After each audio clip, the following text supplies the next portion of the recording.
Nadie se movió cuando Padre Leo dejó la fotografía sobre la mesa. La reunión llevaba casi 3 horas, las cortinas estaban cerradas, los teléfonos habían sido retirados y detrás de la puerta de roble, 2 asistentes esperaban sin saber qué se discutía dentro. 11 altos responsables de la iglesia ocupaban sus lugares alrededor de una mesa demasiado larga para una conversación tan incómoda. Habían hablado de prudencia, de diplomacia y del peligro de convertir el púlpito en una tribuna política. Padre Leo los había escuchado sin interrumpir. Delante de él había un sobre amarillento, una carpeta de informes y un pequeño rosario de madera. No tomó la carpeta, no abrió el sobre, solo empujó hacia el centro aquella fotografía que ninguno quería mirar durante demasiado tiempo. En ella aparecía una niña sentada frente a una iglesia destruida. Tenía polvo en el cabello, una venda improvisada alrededor de la frente y un zapato que claramente no era de su talla. A su lado había una mochila escolar abierta. Dentro no quedaban cuadernos, solo un pequeño pedazo de pan envuelto en tela. El cardenal sentado frente a Padre Leo bajó la mirada. Otro entrelazó las manos hasta que sus nudillos se volvieron blancos. El hombre que dirigía la reunión respiró lentamente y repitió el argumento que todos habían oído varias veces durante aquella tarde. La iglesia debía conservar su capacidad de hablar con todas las partes. Una declaración demasiado directa podía cerrar puertas diplomáticas. Una denuncia mal interpretada podía poner en peligro misiones, sacerdotes, religiosas y corredores de ayuda humanitaria. Nadie dentro de aquella habitación negaba el sufrimiento. Nadie defendía la violencia. Pero había momentos, insistió el cardenal, en los que guardar silencio podía proteger un bien mayor. Padre Leo miró nuevamente la fotografía. Después levantó los ojos. No gritó, no acusó a nadie, ni siquiera cambió el tono de su voz. Cuando nuestra prudencia exige que una niña sufra sin ser nombrada, ya no estamos protegiendo la paz, estamos protegiendo nuestra comodidad. La frase cayó sobre la mesa con más peso que todos los documentos preparados aquella tarde. Durante varios segundos solo se oyó el mecanismo del antiguo reloj colocado junto a la pared. Nadie escribió, nadie respondió.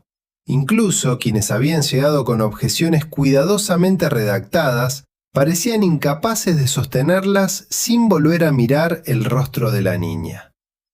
Entonces una silla se movió. El cardenal Esteban Rinaldi, conocido por su disciplina y por más de 30 años de servicio en los despachos más reservados de la iglesia, se puso lentamente de pie. Su expresión no mostraba ira.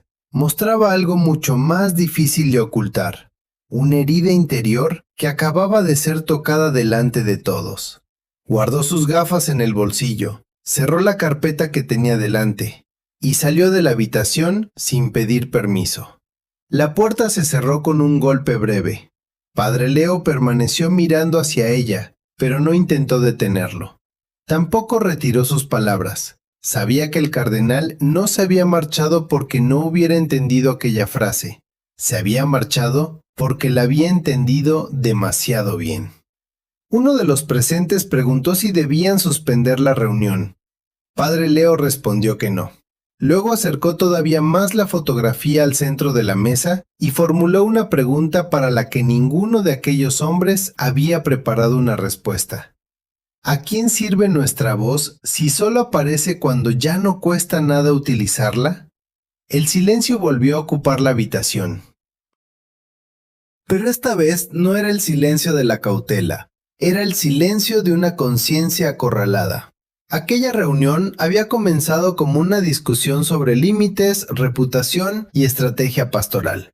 Sin embargo, en menos de un minuto, se había convertido en un juicio sobre algo mucho más profundo.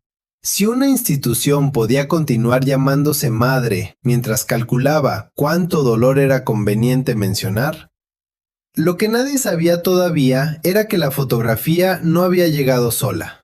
Dentro del sobre amarillento había una carta escrita por una religiosa que trabajaba entre familias desplazadas. y al final de esa carta aparecía el nombre de alguien relacionado directamente con uno de los hombres sentados en aquella sala. Para comprender por qué el cardenal Rinaldi salió sin decir una palabra y por qué regresaría más tarde con una confesión que cambiaría toda la historia, hay que volver 3 días atrás. A la mañana en que aquel sobre fue colocado sobre el escritorio de Padre Leo, 3 días antes de aquella reunión, Padre Leo todavía no sabía que una sola fotografía obligaría a varios hombres poderosos a enfrentarse con aquello que llevaban años evitando. Tampoco sabía que el cardenal Rinaldi guardaba una relación personal con la historia escrita dentro del sobre. Lo único que sabía era que alguien había enviado aquella carta porque ya no encontraba otra puerta a la cual llamar. Y cuando una persona herida llega al extremo de escribir a un desconocido, no siempre está buscando una solución inmediata. A veces, solo necesita saber que su dolor no será archivado, que su nombre no terminará convertido en una cifra, que alguien, en algún lugar, tendrá el valor de leer hasta el final.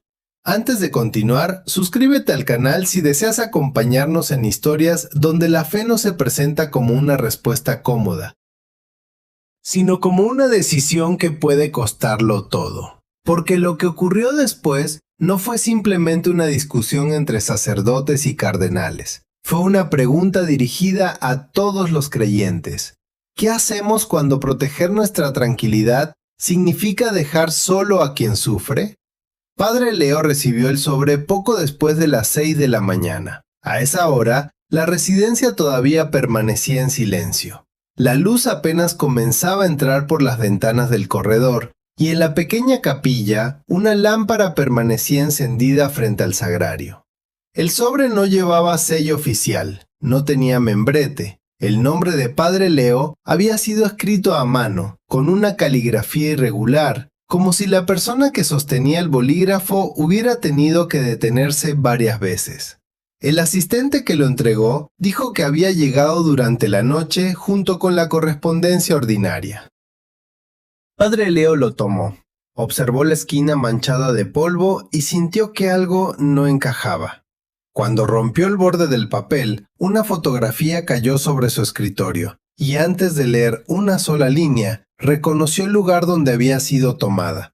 El lugar de la fotografía era Almagir, una pequeña ciudad situada en una franja de tierra que durante meses había aparecido en los informes internacionales como una zona de tránsito humanitario. Sobre el papel, Almagir estaba protegida. No era un objetivo militar, no albergaba cuarteles, no tenía fábricas de armas ni edificios gubernamentales importantes. Había una escuela, una clínica administrada por religiosas y una antigua iglesia de piedra donde cristianos y musulmanes habían buscado refugio cada vez que los combates se acercaban. Sin embargo, 3 semanas antes, una explosión había destruido parte del barrio. Las autoridades de ambos lados negaron cualquier responsabilidad. Unos afirmaron que el proyectil había sido lanzado desde territorio enemigo. Otros aseguraron que se trataba de una detonación accidental. Mientras los comunicados se contradecían, las familias enterraban a sus muertos. La niña de la fotografía se llamaba Miriam. Tenía 9 años. Su madre trabajaba en la cocina de la clínica y su padre había desaparecido durante una evacuación nocturna. Nadie sabía si estaba detenido, herido o sepultado bajo alguno de los edificios que todavía no habían podido revisar. Miriam había sobrevivido porque una pared cayó sobre la mesa donde estaba escondida y formó un pequeño espacio entre los escombros. Permaneció allí durante casi 7 horas. Cuando la encontraron, no preguntó por su casa, preguntó por su mochila. La religiosa que escribió la carta explicó que aquella mochila había sido un regalo de su padre antes de desaparecer. Miriam la llevaba incluso cuando dormía, porque creía que si él regresaba, reconocería el color azul desde lejos. Aquella historia habría sido suficiente para detener a cualquier hombre con conciencia, pero no era la única razón por la que el sobre había llegado hasta Padre Leo. Durante semanas, la comunidad de Almagir había pedido que una autoridad religiosa denunciara públicamente los ataques contra civiles. No pedían que la iglesia eligiera un gobierno. No pedían que justificara un ejército. Pedían que alguien dijera que matar a una familia escondida en una escuela seguía siendo un crimen, sin importar qué bandera apareciera en el proyectil. Las primeras cartas no obtuvieron respuesta. La segunda solicitud fue trasladada de una oficina a otra. Un funcionario dijo que el asunto debía ser estudiado con cuidado. Otro respondió que cualquier declaración podía poner en riesgo las negociaciones para abrir un corredor humanitario. La preocupación era real. Las religiosas que trabajaban en la región dependían de permisos concedidos por autoridades que podían cancelar su labor en cualquier momento. Una palabra pronunciada desde lejos podía cerrar la única carretera por donde llegaban medicinas. Una acusación directa podía convertir a la clínica en objetivo de represalias. A simple vista, parecía un problema diplomático, pero no lo era. Lo que estaba en juego no era solamente la imagen pública de la Iglesia ni su capacidad para dialogar con los gobiernos. Era la confianza de personas que rezaban bajo techos destruidos y comenzaban a sospechar que sus oraciones llegaban más lejos que sus cartas. La pregunta no era si la Iglesia debía proteger sus canales de negociación. La pregunta era si esos canales todavía servían para proteger a quienes no tenían voz. Padre Leo conocía esa diferencia. Había visto demasiadas veces cómo una decisión administrativa podía esconder una tragedia humana. Un retraso de 48 horas en una oficina podía significar que un hospital se quedara sin antibióticos. Una frase eliminada de un comunicado podía hacer que una comunidad entera sintiera que su sufrimiento no merecía ser nombrado. Una reunión aplazada podía convertirse, para alguien atrapado bajo las bombas, en la prueba de que nadie vendría. No era la primera vez que Padre Leo recibía informes sobre Al-Mahir. 2 meses antes había leído un documento sobre el deterioro de la clínica. El techo de la sala de maternidad estaba dañado, el generador funcionaba solo algunas horas al día, y las religiosas habían comenzado a reutilizar vendas porque ya no quedaban suministros suficientes. Después llegó un informe sobre niños que sufrían desnutrición. Luego otro sobre familias que dormían dentro de la iglesia. Cada documento había sido recibido, clasificado y enviado al departamento correspondiente. Todo se había procesado correctamente, y sin embargo, Miriam seguía sentada frente a un edificio destruido con un pedazo de pan dentro de su mochila. Padre Leo dejó la fotografía sobre la mesa y comenzó a leer la carta. La hermana Isabel no utilizaba palabras dramáticas, no acusaba, no pedía castigos, describía nombres, fechas, heridas y habitaciones vacías. En una página explicó que había dejado de decirles a las familias que tuvieran paciencia, porque ya no sabía cuánto dolor podía esconderse detrás de esa palabra. En otra escribió que varios jóvenes habían comenzado a preguntar por qué la iglesia hablaba tan claramente de la dignidad humana en sus documentos, pero parecía hablar en voz más baja cuando defender esa dignidad podía molestar a los poderosos. Padre Leo llegó al último párrafo. Allí, la caligrafía cambiaba.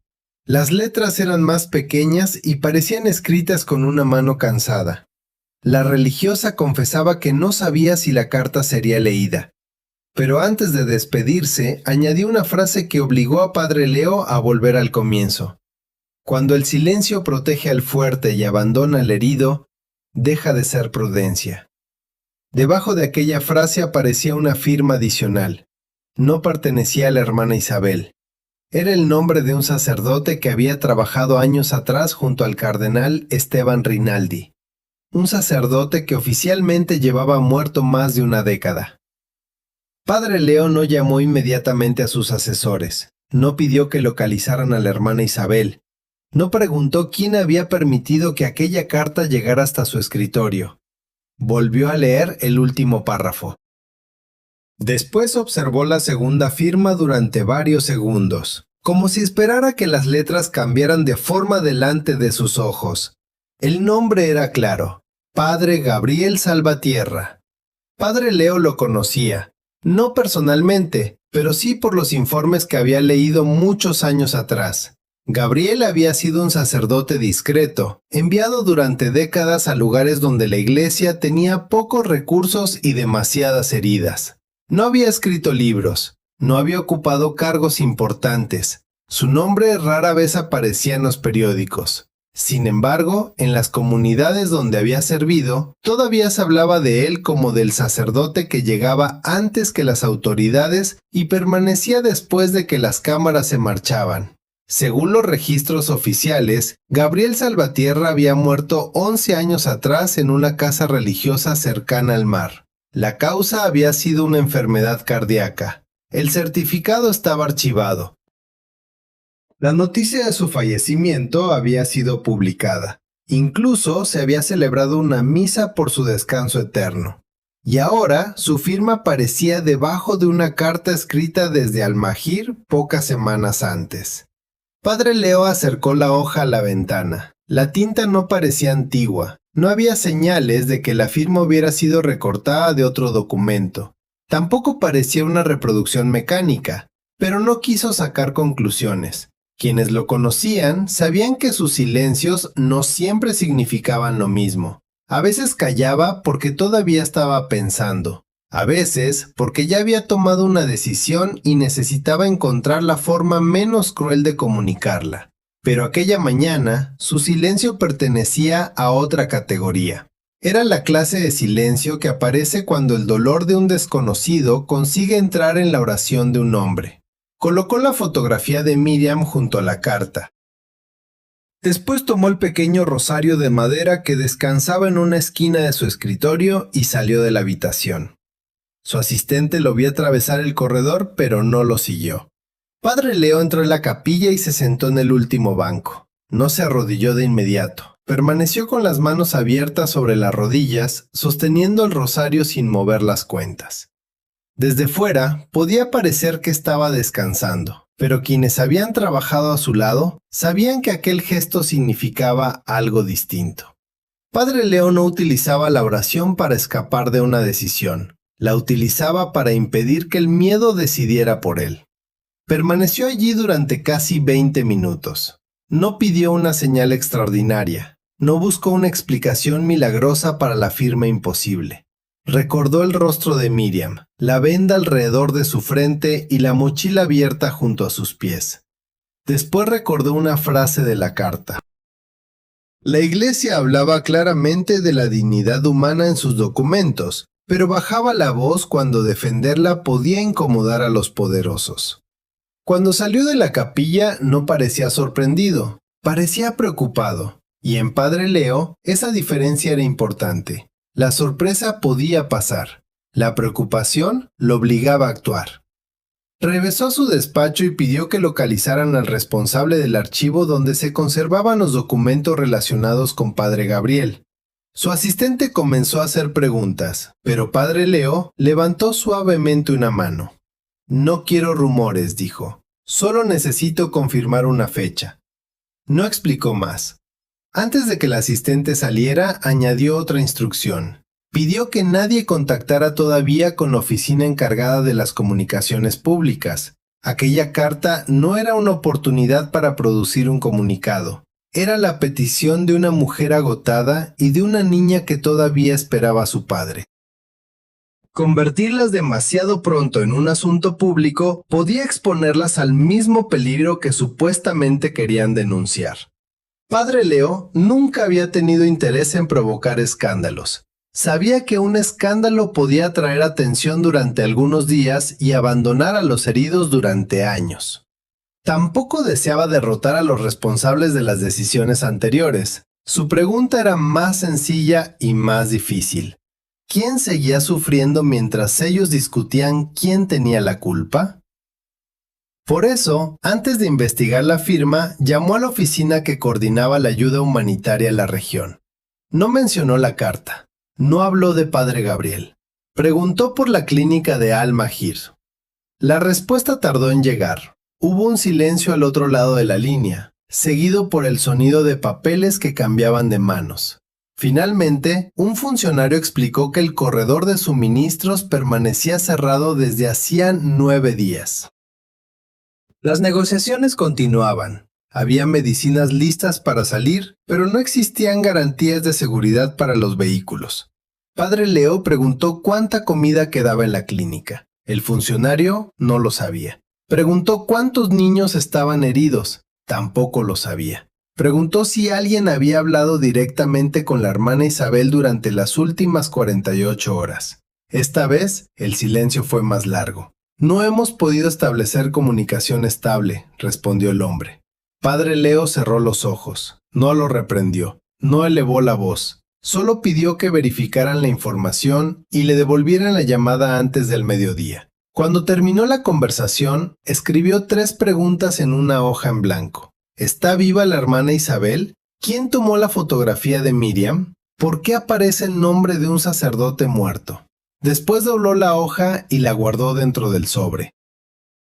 A las 8:20 comenzó su agenda ordinaria.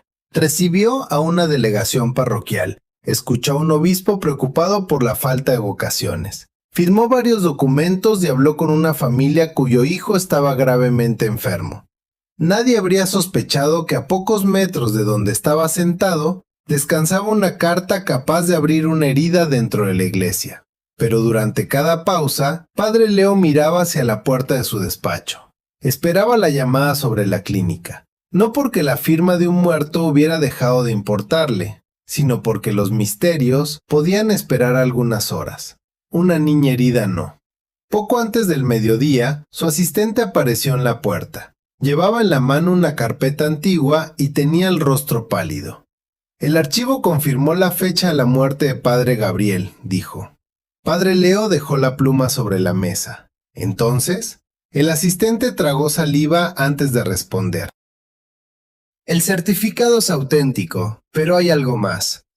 Abrió la carpeta y colocó sobre el escritorio una fotografía tomada 11 años atrás durante el supuesto funeral del sacerdote. Padre Leo observó el ataúd cerrado, las flores blancas y los hombres reunidos a su alrededor. Entre ellos estaba el cardenal Esteban Rinaldi, y en el reverso de la fotografía, escrita con la misma caligrafía que aparecía al final de la carta, había una frase. No permitan que me entierren antes de que la verdad sea escuchada. Padre Leo volvió a leer la frase escrita en el reverso de la fotografía. No permitan que me entierren antes de que la verdad sea escuchada. No parecía una dedicatoria, tampoco una reflexión espiritual. Sonaba como una advertencia. El asistente permanecía de pie frente al escritorio esperando una reacción. Pero Padre Leo no dijo nada durante varios segundos. Volvió la fotografía. Observó otra vez el ataúd cerrado. Las flores blancas cubrían casi toda la madera. Alrededor estaban varios sacerdotes, 2 obispos y el entonces arzobispo Esteban Rinaldi, todavía sin las vestiduras rojas que años después lo convertirían en cardenal.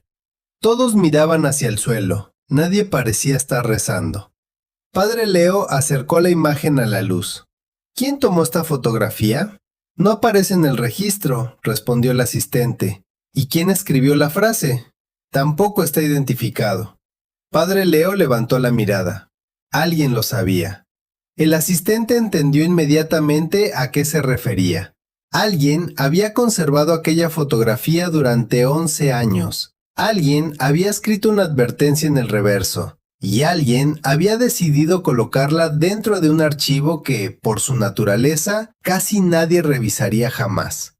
Padre Leo abrió la carpeta antigua. El expediente oficial sobre la muerte de Padre Gabriel contenía menos de 20 páginas.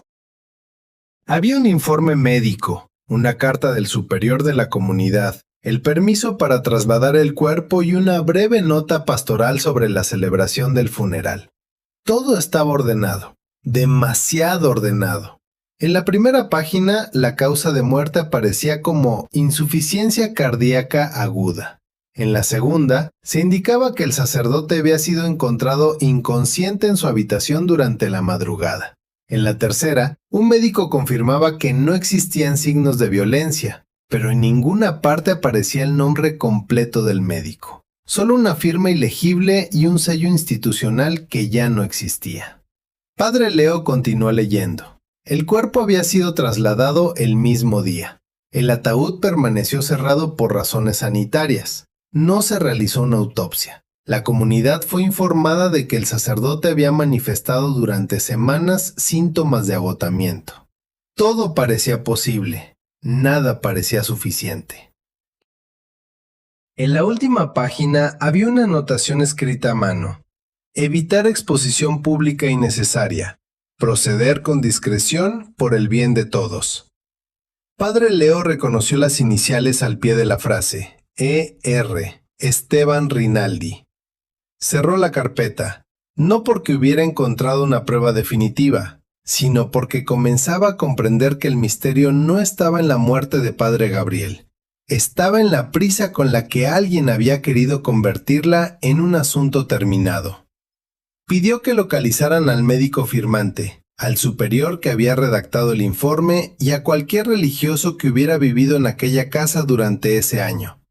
También pidió una copia de todos los documentos que Padre Gabriel hubiera enviado durante los 6 meses anteriores a su supuesta muerte. El asistente respiró hondo. Algunos de esos archivos podrían estar restringidos. Padre Leo no se mostró sorprendido.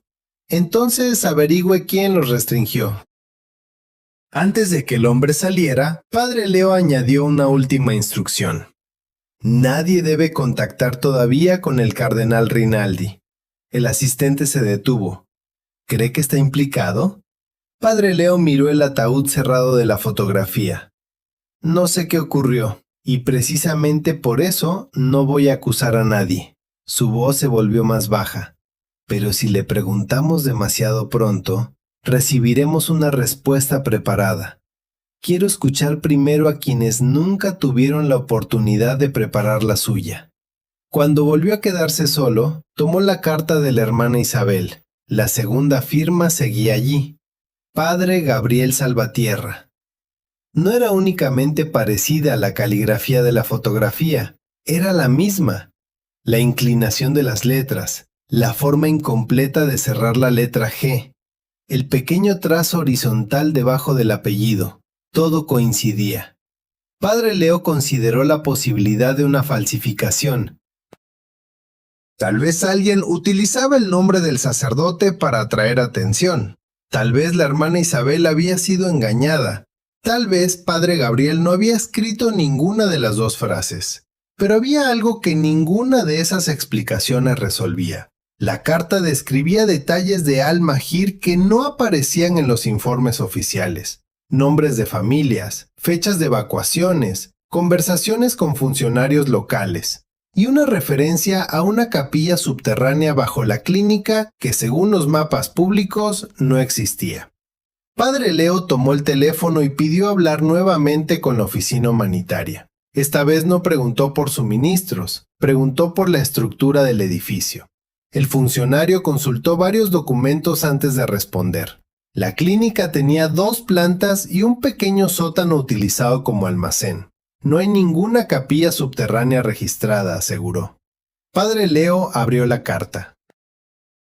La hermana Isabel había escrito que, durante los bombardeos, las familias se refugiaban en una capilla construida por Padre Gabriel años atrás, debajo de la sala de maternidad.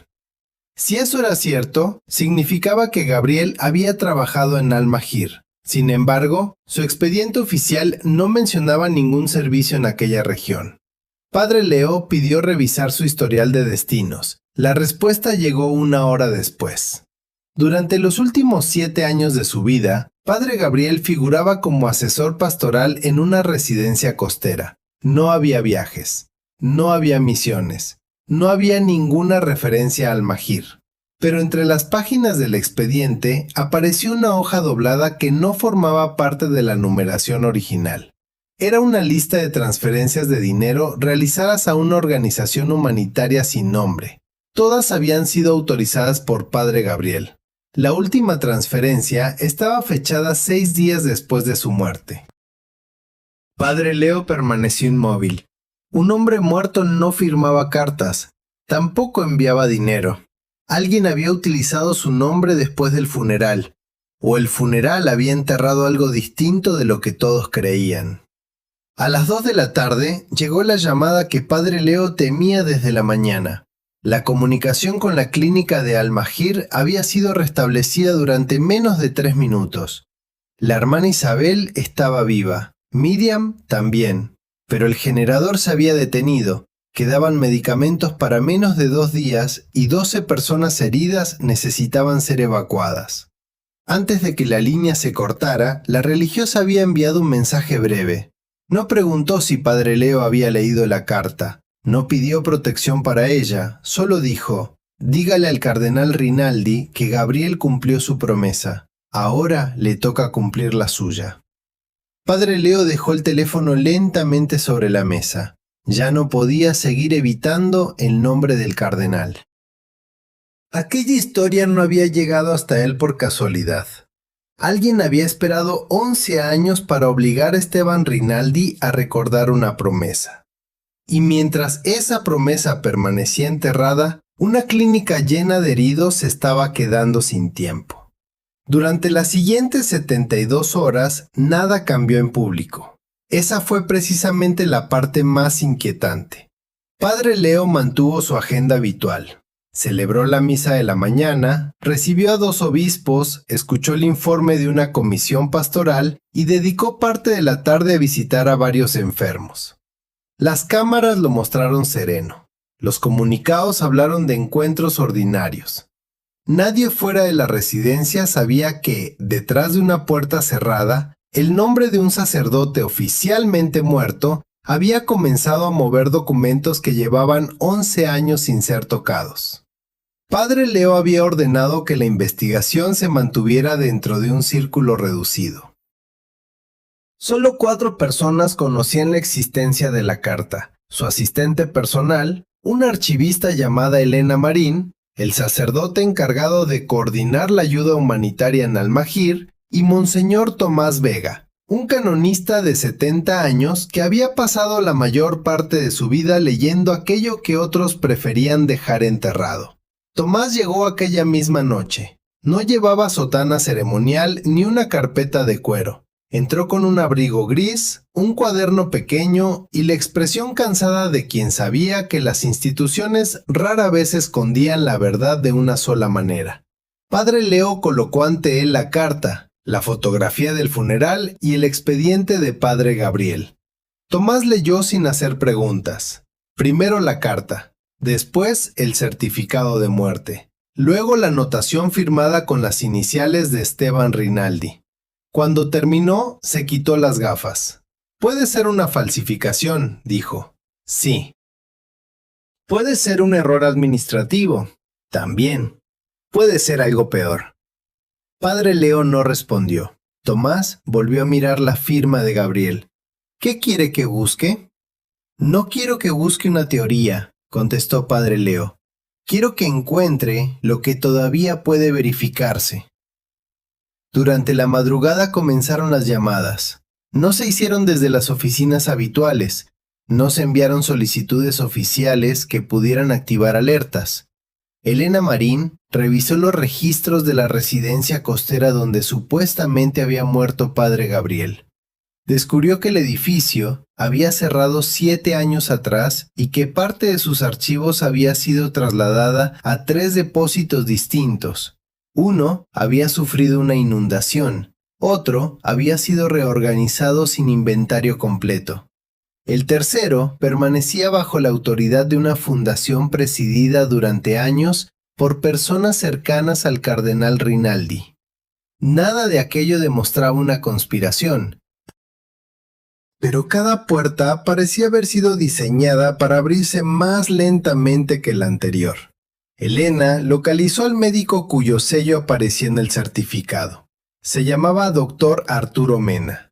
Había abandonado la práctica médica 9 años atrás y vivía en una pequeña ciudad del norte. Cuando recibió la llamada, afirmó no recordar a Padre Gabriel. Elena mencionó la fecha. El médico guardó silencio. Después, preguntó quién deseaba saberlo. Ella respondió que la solicitud procedía directamente de Padre Leo. La línea quedó muda durante varios segundos. Finalmente el doctor Mena dijo que necesitaba tiempo para buscar sus antiguos registros. Prometió devolver la llamada. No lo hizo. A la mañana siguiente, su teléfono estaba apagado. Mientras tanto, Monseñor Tomás encontró una irregularidad en el permiso de traslado del cuerpo. El documento indicaba que el ataúd había salido de la residencia a las 7:40 de la mañana. Sin embargo, el vehículo funerario registrado para realizar el traslado no abandonó el garaje hasta casi 2 horas después. Había una firma de recepción en el cementerio, pero la hora había sido corregida con tinta distinta. Tomás colocó los documentos uno junto al otro. Alguien quiso que el traslado pareciera continuo, explicó. ¿Por qué? No lo sé, pero durante casi 2 horas nadie puede demostrar dónde estuvo el ataúd. Padre Leo observó el expediente. No parecía impresionado por el misterio, parecía preocupado por las consecuencias. Si Gabriel estaba vivo, alguien había organizado una muerte falsa. Si estaba muerto, alguien había utilizado su nombre durante más de una década. Y en ambos casos, la hermana Isabel estaba intentando obligar al cardenal Rinaldi a responder por algo que todavía no comprendían. La investigación avanzó también hacia Almagir. El equipo humanitario logró recuperar una copia parcial de los planos antiguos de la clínica. La capilla subterránea aparecía dibujada a mano, sin aprobación oficial. Había sido construida durante una ampliación realizada 12 años atrás. En la esquina inferior del plano figuraban 2 firmas. La primera pertenecía a Padre Gabriel. La segunda era de Esteban Rinaldi. Por entonces, Rinaldi supervisaba los fondos destinados a misiones en zonas de conflicto. Aquello estableció una relación directa entre ambos hombres y la ciudad, pero todavía no explicaba la promesa. Padre Leo pidió que localizaran a cualquier persona que hubiera trabajado con ellos durante aquella etapa. El nombre que apareció con mayor frecuencia fue el de Sor Magdalena Cruz. Había sido enfermera, administradora y traductora en la región. Se retiró después de una explosión que le dañó permanentemente una pierna. Vivía ahora en un convento pequeño, lejos de la capital. Cuando Tomás la llamó, la religiosa no negó conocer a Gabriel. Tampoco preguntó por qué la buscaban, solo dijo, «Han tardado demasiado». La conversación fue breve. Sor Magdalena se negó a hablar por teléfono. Pidió que alguien fuera a verla en persona y añadió que no confiaría ningún documento a un mensajero. Padre Leo decidió acudir él mismo. Sus asesores le aconsejaron no hacerlo. Una salida sin explicación podía generar rumores. Enviar a Tomás era más discreto. Mandar a un funcionario evitaría que el asunto adquiriera un peso innecesario. Padre Leo escuchó cada argumento. Después preguntó cuánto tiempo quedaba de medicinas en la clínica. Menos de 36 horas, respondió el coordinador humanitario. Entonces ya tiene peso, dijo Padre Leo. Salieron antes del amanecer. Solo lo acompañaron Tomás y un conductor. Durante el trayecto, Padre Leo permaneció casi todo el tiempo en silencio. Llevaba la carta de la hermana Isabel dentro de su abrigo y la fotografía de Miriam guardada entre las páginas de un pequeño evangelio. El convento de Sor Magdalena estaba rodeado de campos secos y muros bajos. La religiosa los esperaba en una habitación sencilla junto a la enfermería. Tenía el cabello completamente blanco y caminaba apoyada en un bastón. No hizo una reverencia profunda. No pareció sorprendida al ver a Padre Leo. Señaló 3 sillas y cerró la puerta. Antes de mostrarles nada, dijo, quiero saber si han venido a proteger la memoria de la iglesia o a proteger a las personas que la iglesia olvidó. Tomás miró a Padre Leo. Era casi la misma pregunta que llevaba días persiguiéndolos. Padre Leo sacó la fotografía de Miriam y la colocó sobre la mesa. Hemos venido por ella. Sor Magdalena observó el rostro de la niña. Sus manos comenzaron a temblar. Después abrió un cajón y extrajo una llave pequeña, oscurecida por los años. Con ella abrió un armario metálico colocado junto a la pared. Dentro había una caja de madera sellada con cera partida. La religiosa la depositó frente a Padre Leo.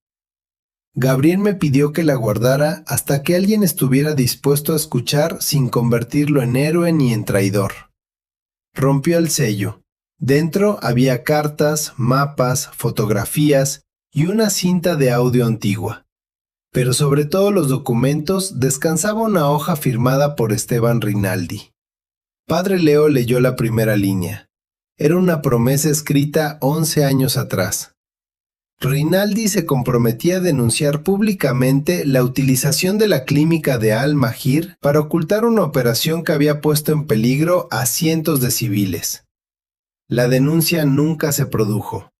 Al final del documento, Padre Gabriel había añadido una frase. Si yo desaparezco, el silencio tendrá un responsable. Padre Leo levantó la mirada. Sor Magdalena no apartó los ojos. Gabriel no murió de un ataque al corazón, dijo. Luego señaló la cinta de audio. Y el cardenal Rinaldi estuvo presente la noche en que decidieron que el mundo debía creerlo. Sor Magdalena colocó la cinta en una grabadora antigua que guardaba en el mismo armario. El aparato parecía no haber sido utilizado durante años. Presionó el botón. Durante los primeros segundos solo se oyó un ruido áspero, seguido por una respiración débil. Luego apareció la voz de Padre Gabriel. No era la voz de un hombre tranquilo. Cada palabra parecía atravesar dolor antes de llegar al micrófono. Mi nombre es Gabriel Salvatierra. Grabo esto porque quizá mañana ya no pueda hablar. Sor Magdalena cerró los ojos. Padre Leo no apartó la mirada de la grabadora. La voz explicó que 11 años atrás, la clínica de Al-Mahir había sido utilizada sin conocimiento de las religiosas para guardar cajas destinadas a una operación clandestina. En los documentos figuraban como suministros médicos, pero no contenían medicinas. Contenían equipos de comunicación, listas de nombres y mapas con las rutas de varias comunidades desplazadas. Gabriel había descubierto las cajas cuando una tubería rota inundó el almacén. Al abrir una de ellas para salvar lo que creía que eran medicamentos, encontró fotografías de familias, sacerdotes locales, médicos y voluntarios. Cada fotografía tenía una marca. Algunos nombres estaban rodeados por un círculo. Otros habían sido tachados. Gabriel comprendió que alguien estaba utilizando una estructura de la iglesia para localizar personas. No sabía quién había ordenado la operación, pero sabía que las cajas habían atravesado varios controles gracias a documentos firmados por funcionarios eclesiales. Informó inmediatamente a Esteban Rinaldi. En aquella época, Rinaldi todavía no era cardenal. Supervisaba los fondos, los permisos y las relaciones diplomáticas de las misiones en la región. Según la grabación, Rinaldi viajó a Al-Mahir 2 días después. Se reunió con Gabriel y prometió abrir una investigación. Pidió que nadie hablara hasta conocer la dimensión completa del asunto. Gabriel aceptó esperar. 3 días después, una de las familias identificadas en las fotografías desapareció. Una semana más tarde, encontraron al padre y a 2 de sus hijos muertos junto a una carretera. La madre nunca apareció. La voz de Gabriel se quebró por primera vez. Yo acepté guardar silencio durante 7 días. Ellos necesitaron solo 6 para matar a una familia. La cinta quedó muda durante unos instantes. Se oyó el roce de una tela, una tos y la voz de Sor Magdalena preguntándole si deseaba continuar. Gabriel respondió que sí. Había intentado denunciar lo ocurrido ante una autoridad civil, pero alguien interceptó su informe. Pocas horas después, recibió una advertencia. Si hablaba públicamente, cerrarían la clínica. Expulsarían a las religiosas. Los enfermos quedarían sin atención. La amenaza no estaba dirigida contra él. Estaba dirigida contra las personas que dependían de su silencio. Eso era lo que la hacía tan eficaz. Gabriel buscó nuevamente a Rinaldi. Le entregó copias de los documentos y le exigió que cumpliera su promesa. Rinaldi no negó la gravedad del caso. Tampoco defendió a los responsables. Le pidió más tiempo. Decía estar intentando proteger la misión desde dentro. Creía que una denuncia precipitada podía destruir la única institución que todavía atendía a los heridos. Gabriel comprendía el peligro. Pero también comenzó a comprender que cada día de prudencia permitía que alguien borrara una prueba. La verdad no siempre muere porque alguien la destruya, decía en la cinta. A veces muere porque los hombres buenos deciden esperar hasta que decirla resulte seguro. Padre Leo bajó la mirada. Había escuchado esa lógica muchas veces. No siempre procedía de personas corruptas. A menudo procedía de hombres sinceros que deseaban evitar un daño mayor. Pero el daño mayor siempre parecía caer sobre otros. La grabación continuó. La noche antes del supuesto fallecimiento de Gabriel, varios hombres llegaron a la residencia costera. No llevaban uniformes. Dijeron que venían a trasladarlo para protegerlo.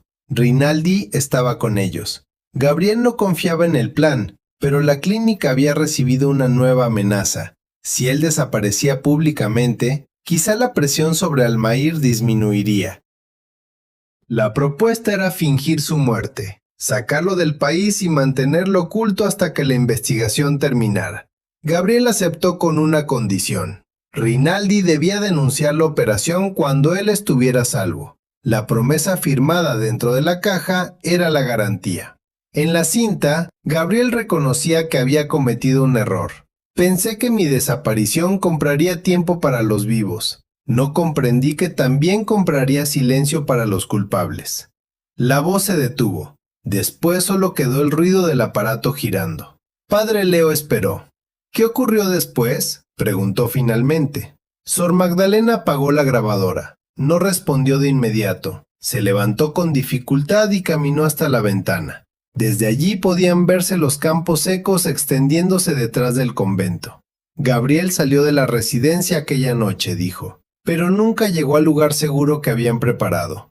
Tomás se inclinó hacia adelante. ¿Lo mataron? No lo sé. La respuesta era sincera, y precisamente por eso resultaba más dolorosa. Sor Magdalena explicó que el vehículo que transportaba a Gabriel fue interceptado antes de llegar a la frontera. Los hombres que lo acompañaban afirmaron haber sido atacados. Uno murió, otro desapareció. El conductor regresó herido, pero nunca habló de lo sucedido. El cuerpo de Gabriel no fue encontrado. Aún así, decidieron continuar con el funeral falso porque reconocer públicamente la desaparición podía revelar la operación y poner en riesgo la clínica.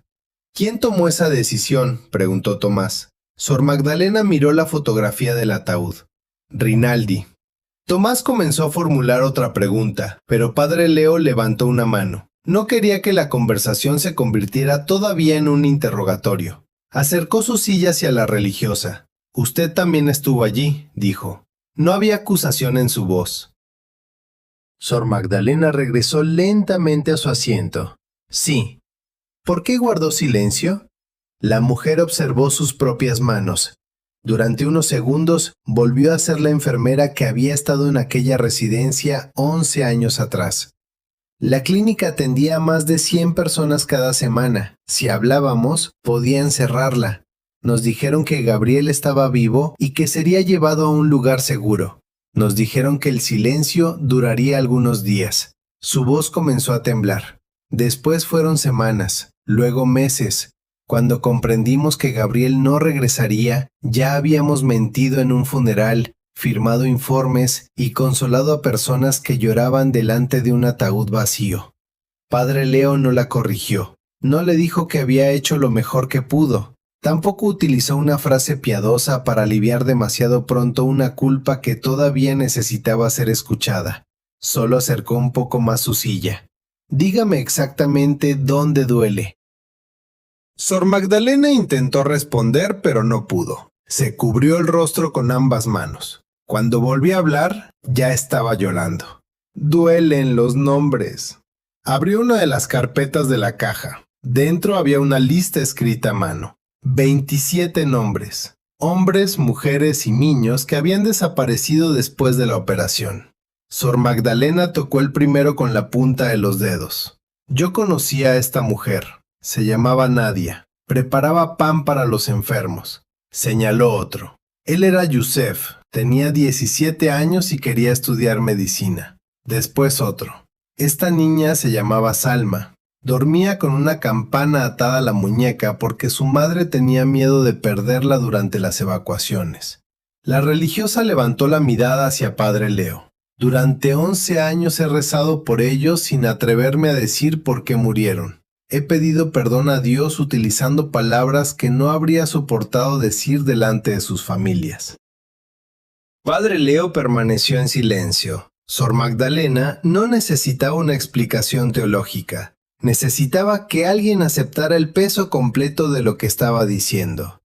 Yo ayudé a proteger la clínica, continuó, pero también ayudé a enterrar la verdad, y todavía no sé cuál de esas dos cosas verá Dios cuando me mire. Padre Leo tomó la lista, la leyó lentamente, nombre por nombre, no como quien revisa una prueba, como quien escucha una oración. Cuando terminó, colocó la mano sobre la carpeta. Dios no ve dos versiones separadas de usted, dijo. Ve a la mujer que tuvo miedo, a la mujer que intentó salvar vidas y a la mujer que todavía puede decidir qué hará con la verdad. Sor Magdalena respiró con dificultad. ¿Y qué hará usted? Padre Leo miró la promesa firmada por Esteban Rinaldi. Luego observó la fotografía de Miriam. Primero abriremos el corredor hacia la clínica. ¿Y después? Después escucharé al cardenal. Tomás cerró su cuaderno. ¿Va a confrontarlo? Padre Leo negó lentamente. No quiero que se defienda, quiero que recuerde. Antes de marcharse, Sor Magdalena entregó a Padre Leo una segunda carta.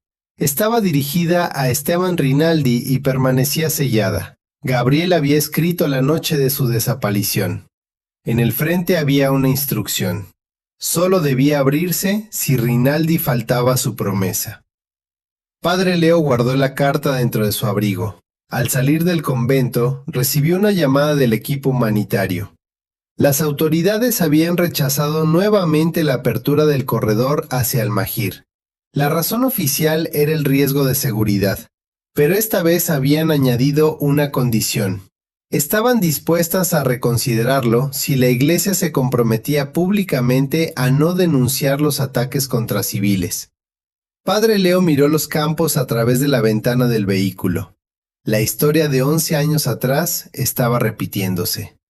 Otra clínica, otra amenaza, otra promesa de protección a cambio de silencio. Y esta vez, antes de llegar a la residencia, Padre Leo ordenó convocar al cardenal Esteban Rinaldi, no para preguntarle si había conocido a Gabriel, sino para colocar delante de él la carta que Gabriel había escrito la noche en que desapareció.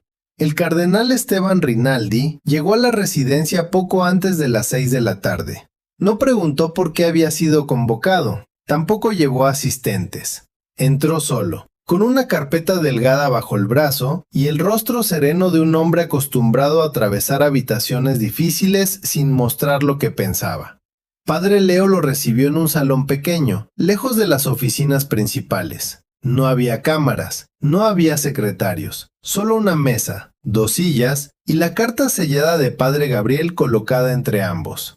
Rinaldi reconoció la caligrafía antes de sentarse. Su mirada cambió durante un instante. Fue un movimiento mínimo. Pero Padre Leo lo vio. ¿Dónde encontró esto? En manos de una mujer que ha esperado 11 años. El cardenal dejó la carpeta sobre la mesa. Entonces habló con Magdalena. No fui a buscar culpables, fui a buscar la verdad. Rinaldi tomó asiento lentamente. Padre Leo no abrió la carta, la empujó hacia él. Gabriel indicó que debía recibirla si usted no cumplía su promesa. El cardenal contempló el sobre, pero no lo tocó. Durante varios segundos pareció medir cada posible respuesta. Las cosas no ocurrieron como usted imagina. Padre Leo apoyó las manos sobre la mesa. No he venido a imaginar. Rinaldi levantó la mirada. ¿Qué sabe? Sé que Gabriel descubrió una operación clandestina dentro de la clínica. Sé que usted prometió denunciarla. Sé que se organizó un funeral sin cuerpo. Y sé que durante 11 años nadie explicó a las familias por qué sus nombres aparecían en aquellas listas. El cardenal tensó la mandíbula. También sabe que la clínica permaneció abierta. Padre Leo no respondió. Rinaldi se inclinó hacia adelante. Eso importa. Importa mucho. Entonces debe entender la decisión. No, puedo entender el miedo. La decisión todavía no. El cardenal desvió la mirada hacia la ventana. Afuera, la tarde comenzaba a oscurecer. Había 132 pacientes dentro de aquella clínica, dijo. 38 eran niños. Si denunciábamos públicamente la operación, las autoridades cerrarían el edificio y expulsarían a las religiosas. No era una amenaza teórica, ya habían preparado la orden. ¿Quién se lo dijo? Personas que podían cumplirla. ¿Y Gabriel? Gabriel quería hablar. Porque estaban desapareciendo familias. Porque era un buen sacerdote y estaba lleno de indignación. Rinaldi hizo una pausa, pero la indignación no siempre calcula quién pagará el precio. Padre Leo miró la carta sellada. ¿Y la prudencia sí lo calculó? El cardenal permaneció en silencio. Padre Leo continuó. ¿Calculó el precio de Nadia? ¿El de Yusef? ¿El de Salma? Al escuchar los nombres, Rinaldi cerró los ojos. No preguntó quiénes eran. Los recordaba. Aquello cambió la conversación. Por primera vez, Padre Leo comprendió que el cardenal no había archivado aquellos nombres. Los había llevado consigo. Pero recordar no era lo mismo que responder. No pasó un solo día sin que pensara en ellos, dijo Rinaldi. Ellos no necesitaban ser recordados en privado. La voz de Padre Leo seguía siendo baja. Necesitaban que alguien detuviera lo que estaba ocurriendo. El cardenal tomó el sobre entre sus manos. Usted habla como si hubiéramos elegido entre la verdad y la mentira. No fue así. Elegimos entre dos daños. Y decidieron cuál de los dos sufrirían otros. Rinaldi levantó la mirada con dureza. Eso es injusto. Tal vez. Padre Leo no retrocedió. Pero no es falso. El cardenal dejó la carta sobre la mesa. Durante años había aprendido a defender decisiones mediante informes, contextos y consecuencias. Frente a Padre Leo, cada una de aquellas razones seguía siendo real. Y sin embargo, ya no parecía suficiente. Intenté investigar desde dentro, dijo. ¿Qué encontró? Nombres demasiado altos, redes que atravesaban gobiernos, servicios de seguridad y empresas privadas. Había funcionarios eclesiales implicados, pero no controlaban la operación. Si hablábamos sin pruebas completas, los responsables desaparecerían y la iglesia cargaría sola con todo. ¿Por eso fingieron la muerte de Gabriel? Era la única forma de sacarlo de allí, pero no llegó a salvo. Rinaldi bajó la cabeza. No. ¿Cuándo supo que había desaparecido? La misma noche. ¿Y aún así celebró el funeral? El cardenal tardó en responder. Creímos que reconocer el fracaso lo condenaría definitivamente. Si seguía vivo, necesitábamos que quienes lo buscaban pensaran que había muerto. ¿Cuánto tiempo debía durar el engaño? Unas semanas. Duró 11 años. Rinaldi apretó el sobre. No todo dependía de mí. Padre Leo se inclinó ligeramente hacia él, pero su firma estaba en la promesa. La frase permaneció entre ambos. No era una acusación jurídica, era algo más peligroso, una responsabilidad moral imposible de delegar. Rinaldi rompió finalmente el sello. Dentro había 2 hojas. Leyó la primera en silencio. En la segunda, sus manos comenzaron a temblar. Padre Leo no intentó ver el texto, esperó. Cuando terminó, el cardenal dejó las páginas sobre la mesa y respiró como si acabara de caminar una distancia enorme. Gabriel sabía, murmuró. ¿Qué sabía? Que yo no hablaría. Padre Leo guardó silencio. Rinaldi señaló una línea de la carta. Escribió que mi mayor peligro no era la cobardía. Era convencerme de que cada nuevo retraso protegía a alguien. La voz del cardenal perdió firmeza. Y tenía razón. Durante unos segundos ya no parecía uno de los hombres más poderosos de la iglesia. Parecía un sacerdote envejecido delante de una promesa que nunca había cumplido. Pero la conversación no terminó allí. Rinaldi advirtió que hacer pública la historia en ese momento podía destruir las negociaciones para abrir el corredor hacia Almagir. Varias autoridades ya habían condicionado el acceso humanitario al silencio de la iglesia. Una denuncia inmediata podía cerrar la última vía disponible. Podemos abrir el corredor primero, insistió. Después investigaremos. Después hablaremos. Padre Leo escuchó hasta el final. No interrumpió. No ignoraba el peligro. Sabía que una declaración impulsiva podía dejar a Miriam y a los demás heridos sin medicinas. Pero también sabía que había escuchado exactamente la misma promesa durante toda la historia. Después, cuando sea más seguro, cuando tengamos más pruebas, cuando nadie inocente pueda resultar herido. Siempre después. Padre Leo formuló entonces una pregunta. ¿Cuántas personas deben sufrir antes de que nuestro silencio deje de llamarse prudencia? Rinaldi no respondió. En ese momento llamaron a la puerta. Monseñor Tomás entró con un mensaje urgente. La noticia de la carta había comenzado a circular dentro de varias oficinas.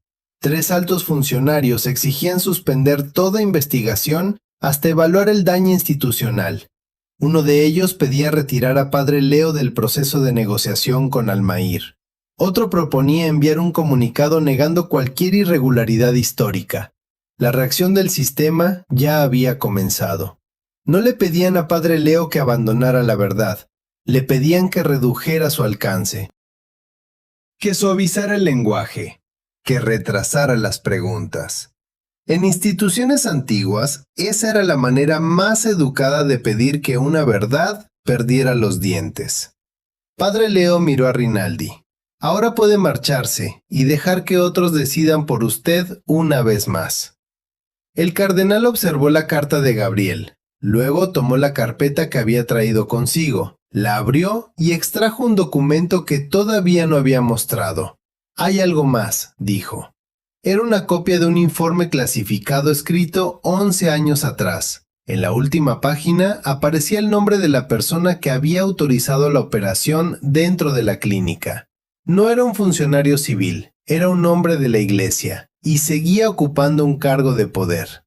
Rinaldi colocó el informe frente a Padre Leo. Si abre esto, dijo, la reunión de mañana no será sobre Almagir.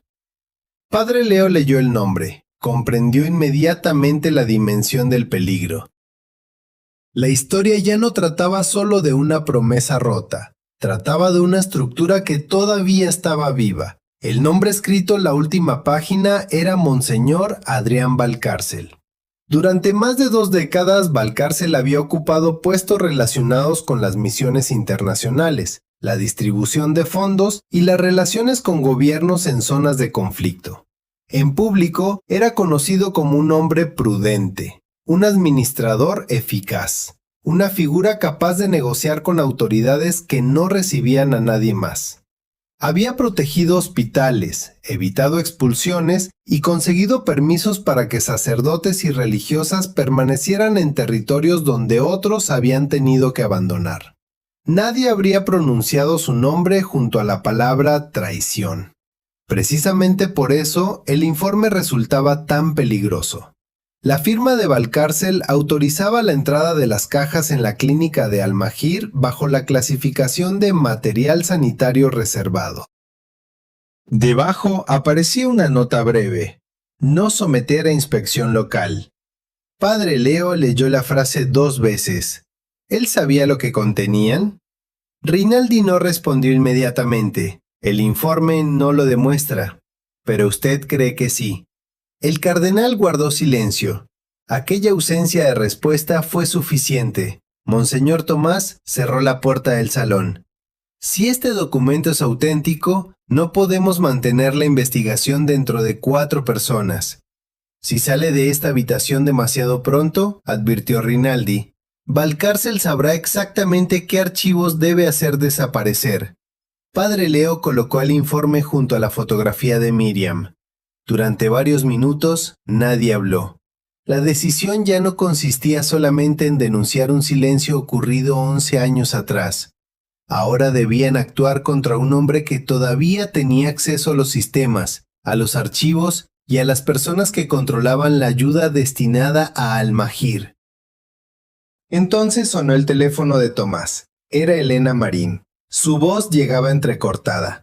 Alguien había entrado en el depósito donde se conservaban los documentos de Padre Gabriel. No habían robado dinero ni objetos de valor. Solo faltaba una caja, la que contenía la correspondencia enviada durante los meses anteriores a su desaparición.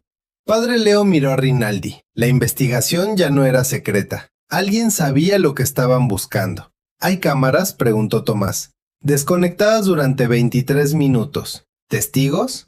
Un guardia vio salir a un sacerdote, pero no pudo reconocerlo. Antes de terminar la llamada, Elena añadió algo más. En el suelo había encontrado una hoja quemada parcialmente. Solo quedaban legibles 3 palabras. Gabriel sigue vivo.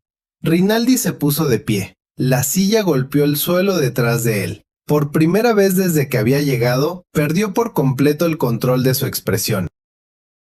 «Eso es imposible». Padre Leo lo observó. ¿Por qué? El cardenal abrió la boca pero no respondió. La pregunta parecía haberlo llevado a un lugar más oscuro que el recuerdo del funeral. Padre Leo comprendió que Rinaldi todavía no había contado toda la historia. «Usted recibió noticias después de la desaparición», dijo. No era una pregunta. El cardenal caminó hacia la ventana. Durante 11 años había protegido aquel secreto mediante capas de prudencia, miedo y obediencia. Ahora cada una comenzaba a caer. 3 meses después del funeral, confesó, recibí una llamada. ¿De Gabriel? No habló. Solo escuché una respiración y una campana. Sor Magdalena había mencionado que la pequeña Salma dormía con una campana atada a la muñeca. Pero Salma había desaparecido antes de la supuesta muerte de Gabriel. ¿Qué ocurrió después?, preguntó Padre Leo. Un hombre dijo que Gabriel estaba vivo. Me ofreció entregarlo a cambio de que cerráramos la investigación sobre las cajas. ¿Aceptó? Rinaldi cerró los ojos. No. Tomás dio un paso hacia él. ¿Y nunca informó a nadie? Creí que era una trampa. Creí que Gabriel ya estaba muerto y que querían utilizar mi culpa. Padre Leo miró la hoja quemada. ¿Recibió más llamadas? Una cada año. La confesión dejó la habitación inmóvil. Siempre el mismo día. La fecha del funeral. Nunca hablaba Gabriel. Siempre se escuchaba la campana. Y siempre aparecía la misma exigencia. Silencio a cambio de la posibilidad de que siguiera vivo. Rinaldi había conservado las grabaciones. Estaban guardadas en un compartimento privado de su residencia. Padre Leo ordenó recuperarlas inmediatamente, pero antes de que nadie pudiera moverse, llegó un segundo mensaje desde Al-Mahir. La clínica había sido rodeada por hombres armados. Las religiosas habían recibido 30 minutos para evacuar. La hermana Isabel se negaba a abandonar a los pacientes que no podían caminar. Al final del mensaje había una grabación de 6 segundos. Primero se escuchaban gritos, después una campana pequeña y finalmente la voz débil de un hombre. Esteban, ya no queda tiempo.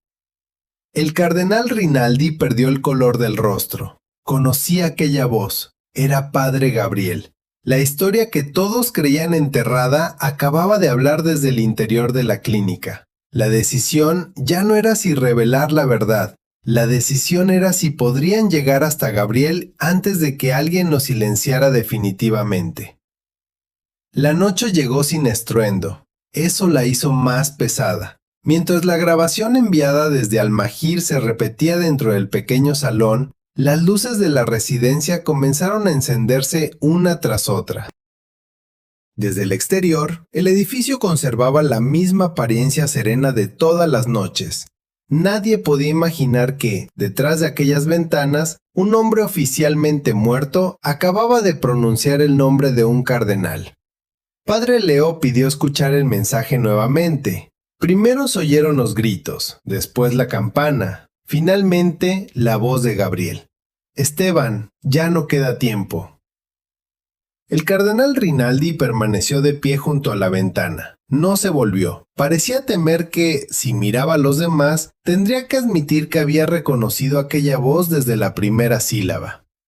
Monseñor Tomás examinó los datos del archivo. La grabación había sido enviada desde un teléfono conectado durante pocos segundos a una red de emergencia cercana a la clínica. No era una cinta antigua, no era un montaje preparado 11 años atrás. Había sido grabada esa misma tarde. Gabriel estaba vivo y se encontraba dentro de Almagir. Padre Leo guardó la fotografía de Miriam en el bolsillo interior de su abrigo. Luego, pidió una línea segura con la oficina diplomática encargada de la región. La primera respuesta fue cautelosa. No podían confirmar que la clínica estuviera rodeada. No podían verificar la presencia de hombres armados. No podían garantizar que la voz de la grabación perteneciera a quien ellos creían. Padre Leo escuchó todas las reservas. Después hizo una sola pregunta. ¿Pueden garantizar que los pacientes estarán vivos mañana? Nadie respondió. A las 7:12 de la tarde comenzó una reunión de emergencia. No se celebró en el gran salón donde acostumbraban discutir los asuntos oficiales. Padre Leo eligió una sala más pequeña, construida alrededor de una mesa ovalada. No quería que nadie se escondiera en la distancia. Convocó a los responsables de la diplomacia, la ayuda humanitaria y la seguridad de las misiones. También ordenó la presencia de Monseñor Adrián Valcárcel. Cuando el nombre fue pronunciado, Rinaldi levantó la mirada. Si viene, sabrá que tenemos el informe. Ya sabe que estamos investigando, respondió Padre Leo. Puede destruir las pruebas restantes. Entonces será mejor mirarlo a los ojos mientras decide si hacerlo. A las 7:40 los primeros asistentes entraron en la sala. Algunos habían recibido información parcial. Otros creían que la reunión trataba únicamente de la evacuación de Almagir. Sobre la mesa había mapas de la región, fotografías aéreas, informes diplomáticos y una lista con los nombres de los 12 pacientes que no podían caminar. En el centro, Padre Leo colocó 3 objetos: la fotografía de Miriam, la carta de Gabriel y el documento firmado por Valcárcel 11 años atrás. No cubrió ninguno, los dejó visibles. El cardenal Rinaldi se sentó a su derecha. Monseñor Tomás ocupó el lugar opuesto. Nadie conversaba. Solo se escuchaba el paso de los asistentes en el corredor y el roce de las hojas que algunos fingían leer para evitar mirar el sobre. A las 8 en punto, Monseñor Adrián Valcárcel apareció en la puerta. Era un hombre alto, de cabello blanco y movimientos tranquilos. No parecía sorprendido por la convocatoria. Saludó a Padre Leo, inclinó brevemente la cabeza ante Rinaldi y tomó asiento sin preguntar por qué había sido llamado. Sus ojos se detuvieron en el documento. Solo durante un instante. Después miró la fotografía de Miriam. ¿Quién es la niña?, preguntó. Padre Leo respondió sin apartar la mirada. Alguien que todavía puede morir por una decisión tomada en esta mesa. Valcárcel apoyó ambas manos sobre la carpeta que llevaba. La reunión comenzó con un informe sobre la clínica. Los hombres armados habían cortado el acceso principal.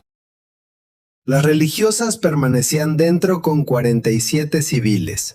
12 necesitaban evacuación inmediata. El combustible del generador alcanzaría hasta la medianoche. Después, la sala de cuidados intensivos quedaría sin electricidad. Uno de los diplomáticos explicó que existía una posibilidad de abrir un corredor, pero las autoridades exigían una garantía pública. La Iglesia debía declarar que no responsabilizaría a ninguna de las partes por lo ocurrido en Almagir hasta que terminara una investigación oficial. No nos piden una mentira, dijo el diplomático, solo nos piden que esperemos. Padre Leo miró al cardenal Rinaldi. La misma palabra, otra vez, esperar.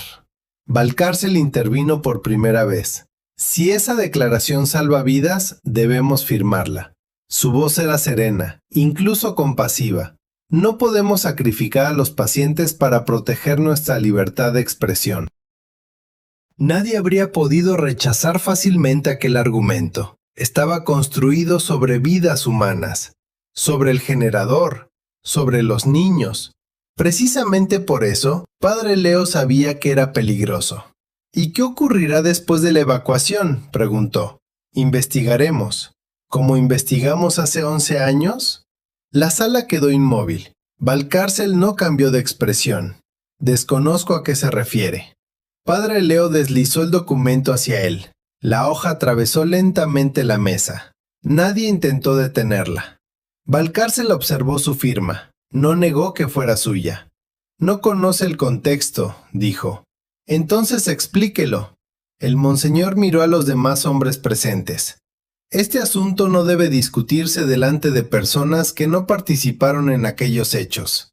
Padre Leo negó con suavidad. Durante 11 años fue discutido únicamente por quienes participaron. Ese es el problema. Valcárcel cerró la carpeta.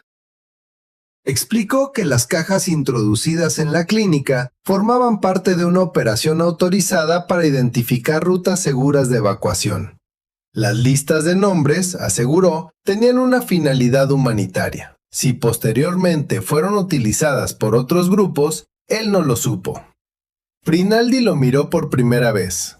Gabriel descubrió marcas de selección en las fotografías. Gabriel interpretó documentos que no comprendía. Después desaparecieron 27 personas. Valcárcel apretó los labios. En una guerra desaparece gente todos los días. La frase produjo una reacción que ningún grito habría conseguido. El cardenal Rinaldi dejó de mirar los documentos. Monseñor Tomás cerró su cuaderno. Uno de los responsables humanitarios bajó lentamente la cabeza. Padre Leo permaneció inmóvil. La luz blanca del techo caía directamente sobre el rostro de Valcárcel. Por primera vez, su serenidad parecía menos una virtud que una muralla. Entonces llegó una nueva comunicación desde Almagir. El generador había comenzado a fallar antes de lo previsto. Quedaban 40 minutos. En la sala de maternidad, una mujer estaba dando a luz. Sor Isabel pedía instrucciones. Todos miraron a Padre Leo. La decisión debía tomarse inmediatamente. Firmar la declaración abriría el corredor. Negarse podía condenar a los heridos. Padre Leo tomó la pluma. Valcárcel respiró con alivio. Pero Padre Leo no firmó el texto preparado. Escribió una nueva declaración. La Iglesia aceptaría mantener abiertos todos los canales diplomáticos. No acusaría a ninguna población ni justificaría represalias, pero tampoco negaría lo que podía ver. Exigiría la evacuación inmediata de los civiles y anunciaría una investigación independiente sobre la utilización de la clínica, tanto en el presente como 11 años atrás. El diplomático leyó el documento. ¿Pueden rechazarlo? Sí. ¿Pueden cerrar el corredor? Sí. Entonces, los pacientes morirán. Padre Leo dejó la pluma sobre la mesa. También morirán si enseñamos a quienes los amenazan que basta colocar vidas inocentes frente a nosotros para comprar nuestro silencio. Valcárcel se levantó. Esto es irresponsable. Padre Leo levantó los ojos. No. Irresponsable fue permitir que la misma amenaza funcionara durante 11 años. En ese momento, el cardenal Rinaldi hizo algo que nadie esperaba. Tomó la declaración y añadió su firma debajo de la de Padre Leo. No volveré a pedir más tiempo, dijo. La puerta de la sala se abrió. Un asistente entró llevando un teléfono. La hermana Isabel estaba en línea. La conexión era débil. Entre interferencias se escuchaba el llanto de un recién nacido. Padre Leo tomó el aparato. Antes de que pudiera hablar, la religiosa dijo que los hombres armados acababan de entrar en el patio de la clínica. Después se oyó la voz de Gabriel, esta vez más cerca. Padre Leo, no firme nada por mí. La línea tembló. Abra la verdad, aunque yo no salga de aquí. Padre Leo cerró los ojos durante un segundo. Cuando volvió a abrirlos, miró a cada hombre sentado alrededor de la mesa. Luego acercó el teléfono al centro para que todos pudieran escuchar. Afuera, las campanas comenzaron a anunciar las 9. Dentro de la clínica, el generador se apagó, y la última parte de la conversación ocurrió en completa oscuridad. Durante varios segundos, nadie supo si la comunicación seguía activa. El generador de la clínica se había apagado. La pantalla del teléfono estaba oscura. Solo llegaban respiraciones, pasos apresurados y el llanto del recién nacido que acababa de llegar al mundo en una habitación sin electricidad. Luego se escuchó un golpe. Alguien gritó el nombre de la hermana Isabel. La línea quedó cubierta por una interferencia áspera. Padre Leo sostuvo el teléfono con ambas manos. No habló. Sabía que cualquier pregunta inútil podía consumir los pocos segundos de conexión que todavía quedaban. Finalmente la voz de Gabriel regresó. Era débil, pero seguía siendo clara. Han entrado en el edificio. El cardenal Rinaldi se inclinó hacia el aparato. ¿Gabriel? Al otro lado de la línea hubo un silencio. La respiración del sacerdote cambió. Esteban. Una sola palabra atravesó 11 años de mentiras, funerales vacíos y promesas aplazadas. Rinaldi abrió la boca pero no consiguió responder. Había imaginado aquella conversación incontables veces. En algunas versiones pedía perdón, en otras explicaba cada decisión, en otras aseguraba que nunca había dejado de buscarlo. Pero cuando la voz de Gabriel llegó finalmente hasta él, ninguna explicación parecía digna de ocupar aquel instante. «Lo siento», consiguió decir. Gabriel no respondió inmediatamente. Se escucharon voces en el corredor de la clínica. Una puerta fue cerrada. Después, la hermana Isabel pidió a varias personas que permanecieran en el suelo. «Yo también tuve miedo», dijo Gabriel. Pero el miedo no fue lo peor. Rinaldi apretó los dedos alrededor del borde de la mesa. ¿Qué fue lo peor? Acostumbrarnos. La palabra cayó sobre la sala. Gabriel continuó hablando entre respiraciones difíciles. Nos acostumbramos a llamar paciencia al abandono, llamamos prudencia al miedo, llamamos protección a todo lo que evitaba que nosotros pagáramos el precio. Valcárcel se puso de pie. Esta conversación no tiene ninguna garantía de autenticidad. Nadie lo miró. Padre Leo colocó el teléfono junto a la fotografía de Miriam. La niña pareció observar desde el papel a todos los hombres reunidos allí. Valcárcel insistió. Estamos tomando decisiones institucionales basadas en una voz que no ha sido verificada. Padre Leo levantó la mirada. ¿Qué parte necesita verificar? Todo. ¿La clínica rodeada? Valcárcel no respondió. ¿Los pacientes sin electricidad? Silencio. ¿Los documentos firmados? El monseñor apretó la mandíbula. Las decisiones de esta naturaleza no pueden tomarse bajo presión emocional. Padre Leo permaneció sentado. Su voz no aumentó. Eso hizo que cada palabra resultara más difícil de evitar. Las personas heridas siempre son llamadas presión emocional por quienes tienen el privilegio de discutirlas desde una habitación segura. Nadie se movió. Padre Leo tomó la declaración firmada por él y por Rinaldi. La sostuvo frente a todos. No estamos aquí para decidir si la verdad resulta conveniente. Hizo una pausa. Estamos aquí para decidir cuánto dolor estamos dispuestos a llamar prudencia antes de reconocer que también nosotros hemos participado en él. Valcárcel miró hacia la puerta. Padre Leo dejó el documento sobre la mesa y pronunció la frase que cambiaría la reunión. No todo silencio es oración. A veces, el silencio es miedo vestido de prudencia.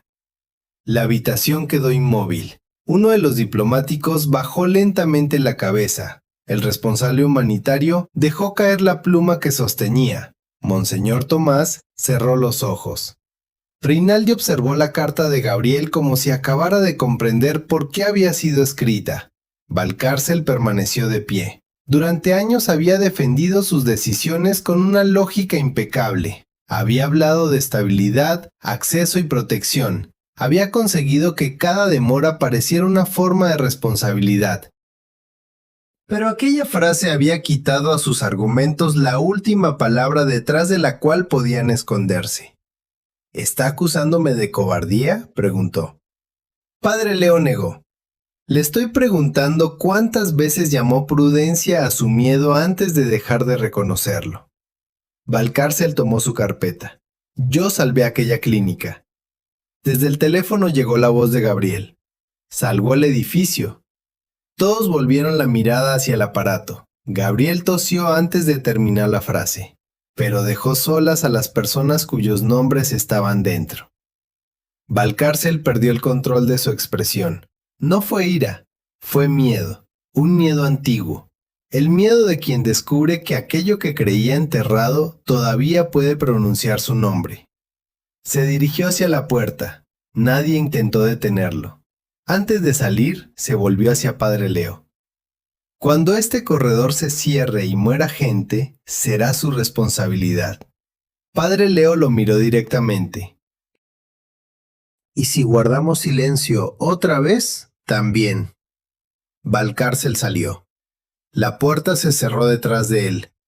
El sonido recordó a todos el momento en que Rinaldi había abandonado otra sala horas antes. Pero esta vez, el cardenal no se movió. Se acercó al teléfono. Gabriel, voy a hablar. La respuesta tardó. ¿Ahora? Ahora. Rinaldi tomó la declaración y añadió una frase escrita de su puño y letra. Reconocía que 11 años atrás había aceptado ocultar información sobre la operación de Almair. Reconocía que había participado en un funeral falso y pedía que su nombre fuera incluido en la investigación. Luego firmó, no como cardenal, como Esteban Rinaldi. Padre León vio el documento inmediatamente. La declaración llegó a las autoridades, a las misiones diplomáticas y a varias organizaciones humanitarias al mismo tiempo. Ya no podía desaparecer dentro de una oficina. Durante 8 minutos no hubo respuesta. En la química, los hombres armados avanzaron por el corredor principal. La hermana Isabel reunió a los niños dentro de la capilla subterránea. Gabriel permaneció junto a la entrada. Entonces se escucharon motores fuera del edificio. No eran vehículos militares, eran ambulancias. La presión internacional provocada por la declaración había obligado a abrir un corredor provisional. Los hombres armados recibieron la orden de retirarse. La primera ambulancia atravesó la puerta a las 9:23. Dentro de la sala, nadie celebró. Padre Leo solo cerró los ojos y apoyó una mano sobre la fotografía de Miriam. Al otro lado de la línea, la hermana Isabel comenzó a llorar. Gabriel respiró profundamente. Esteban, estoy aquí. Esta vez no llegaste demasiado tarde. La conexión se cortó, pero por primera vez en 11 años, el silencio que quedó detrás no parecía una tumba. La primera ambulancia salió de Almagir a las 9:31. Llevaba a 2 niños, una mujer que acababa de dar a luz y un anciano conectado a una botella de oxígeno portátil. La segunda ambulancia transportó a Miriam. La venda de su frente había sido reemplazada, pero todavía sostenía la mochila azul contra el pecho. Se negó a dejarla dentro de la clínica. Dijo que su padre podía estar entre las personas que esperaban al otro lado del corredor y que necesitaba reconocerla. Padre Leo recibió la confirmación desde la misma habitación donde había comenzado la reunión. No sonrió, no levantó las manos, no pronunció ninguna palabra de victoria. Preguntó cuántos pacientes permanecían dentro. Después preguntó por la hermana Isabel. Finalmente preguntó por Gabriel. La respuesta tardó en llegar. El sacerdote había sido encontrado junto a la entrada de la capilla subterránea. Estaba consciente, pero presentaba varias heridas antiguas mal curadas, síntomas de desnutrición y una dificultad grave para respirar. Nadie sabía todavía cómo había sobrevivido durante 11 años, tampoco por qué había regresado a Al-Mahir. Fue trasladado en la última ambulancia. El cardenal Rinaldi escuchó el informe de pie. Cuando confirmaron que Gabriel seguía vivo, se apoyó contra el respaldo de una silla. No lloró, pero durante algunos segundos pareció olvidar cómo respirar. Padre Leo se acercó. Rinaldi negó lentamente con la cabeza. No merezco que esté vivo. Padre Leo respondió sin suavizar la verdad. Su vida no es una recompensa para usted. El cardenal bajó la mirada. Entonces, ¿qué debo hacer? Lo que debió hacer hace 11 años. ¿Hablar? Escuchar primero. Antes del amanecer, la declaración firmada por Padre Leo y el cardenal Rinaldi ya circulaba por todas las oficinas importantes. Algunos la llamaron un acto de valentía. Otros la consideraron una imprudencia que podía destruir años de trabajo diplomático. Varios responsables exigieron saber quién había autorizado su publicación. Otros preguntaron por qué la Iglesia admitía responsabilidades antes de completar una investigación formal. En los despachos discutían el procedimiento. En los hospitales, las personas repetían la frase de Padre Leo: no todo silencio es oración. A veces, el silencio es miedo vestido de prudencia. La frase apareció primero en mensajes privados, después en periódicos, radios y redes sociales.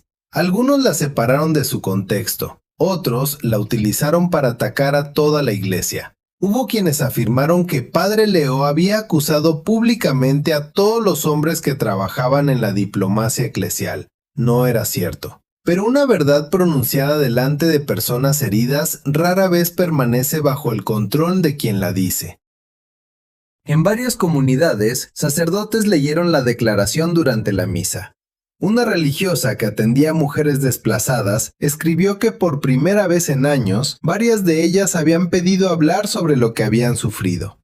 Un joven sacerdote llamó a su obispo y confesó que llevaba meses ocultando su agotamiento porque creía que reconocerlo sería traicionar su vocación. Una madre que había abandonado la iglesia después de sentirse ignorada escuchó la frase en la radio.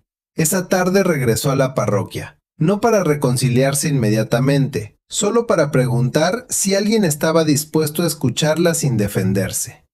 No todas las reacciones fueron de esperanza. Monseñor Valcárcel fue apartado temporalmente de sus funciones mientras comenzaba la investigación. Negó haber conocido el verdadero contenido de las cajas. Sus abogados insistieron en que los documentos estaban incompletos. Varios funcionarios defendieron su trayectoria y recordaron las vidas que había ayudado a salvar. Otros comenzaron a entregar copias de informes que habían conservado durante años. La verdad no apareció como una línea limpia. Apareció fragmentada, llena de miedo, con testimonios que se contradecían, documentos ausentes y decisiones tomadas por hombres que, en algunos momentos, habían protegido vidas y en otros habían protegido el silencio. Padre Leo rechazó convertir la investigación en una cacería. Ordenó preservar todos los archivos. Pidió protección para los testigos. También exigió que las familias de las 27 personas desaparecidas fueran informadas antes que los medios. No buscaremos una historia sencilla, dijo. Buscaremos una historia verdadera. 2 días después, el cardenal Rinaldi viajó al hospital donde se recuperaba Gabriel. Llegó sin vestiduras ceremoniales. No llevaba cruz visible. Solo la carta abierta entre las manos. Gabriel estaba despierto. Había envejecido mucho más de lo que Rinaldi había imaginado. Su cabello era gris, su rostro estaba marcado por cicatrices y una de sus manos permanecía rígida sobre la sábana. El cardenal se detuvo junto a la puerta.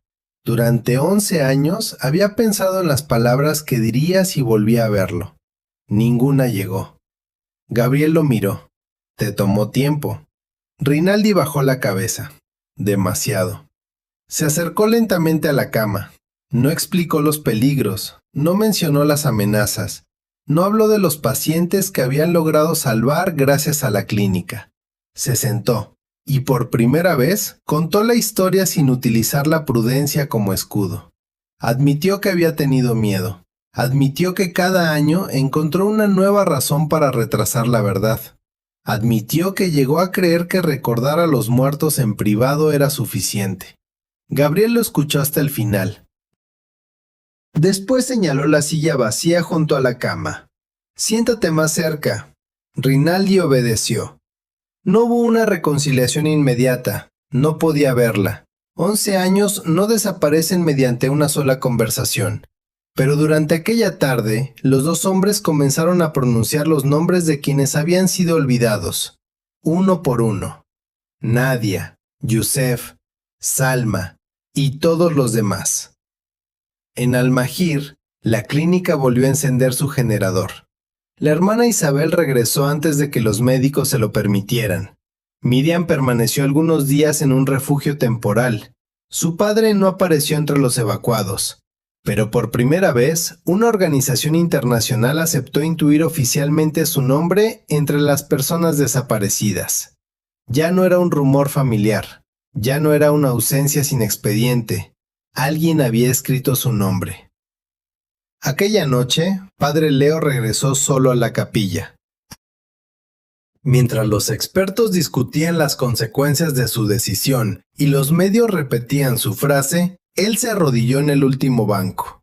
Sobre el altar no había documentos, no había cámaras, solo una pequeña lámpara ardiendo frente al sagrario. Padre Leo sacó la fotografía de Miriam, la dejó sobre el banco. Después abrió el rosario de madera entre sus manos. No rezó por haber tenido razón. Rezaría para no olvidar que una verdad puede salvar a alguien y al mismo tiempo herir a quienes tardaron demasiado en pronunciarla. Afuera, el mundo discutía quién había ganado aquella confrontación. Dentro de la capilla, Padre Leo sabía que esa era la pregunta equivocada. Porque la verdad no había vencido cuando un hombre poderoso perdió su cargo. Había vencido cuando una niña dejó de ser solamente una fotografía sobre una mesa. Aquella noche, Padre Leo permaneció en la capilla hasta que todas las luces del corredor se apagaron. Sobre el banco seguía la fotografía de Miriam, la carta de Sor Isabel y el pequeño rosario de madera que había llevado consigo desde el comienzo. Durante días, aquellos objetos habían parecido pruebas. Ahora parecían una oración que finalmente había sido escuchada. No todos los desaparecidos habían regresado. No todas las responsabilidades estaban aclaradas. Gabriel seguía herido. Rinaldi apenas comenzaba a enfrentarse con su culpa. Y muchas familias todavía esperaban una respuesta que quizá nunca llegaría. La verdad no había reparado todo, pero había interrumpido el silencio. Padre Leo tomó la fotografía de Miriam y observó su mochila azul. Comprendió que la iglesia no siempre pierde su camino cuando tiene miedo. Lo pierde cuando permite que el miedo decida quién merece ser escuchado. Antes de salir, dejó la carta junto al altar y pronunció en voz baja los nombres escritos por Sor Magdalena. No los leyó como una lista de víctimas. Los leyó como personas que nunca debieron desaparecer detrás de una estrategia, un informe o una puerta cerrada. Después apagó la lámpara del banco y caminó hacia el corredor. A la mañana siguiente comenzarían las investigaciones, las acusaciones y los intentos de convertir aquella historia en una batalla entre vencedores y derrotados. Pero Padre Leo sabía que la pregunta más importante seguiría siendo mucho más sencilla. Cuando alguien herido llame a nuestra puerta, ¿protegeremos nuestra tranquilidad o tendremos el valor de escuchar? Si esta historia tocó algo dentro de ti, escribe en los comentarios «No guardaré silencio ante el dolor». Comparte este video con alguien que necesita recordar que ninguna herida debería permanecer invisible. Y suscríbete al canal para continuar caminando junto a Padre Leo en historias donde la fe no se esconde de la verdad, sino que se atreve a mirarla de frente.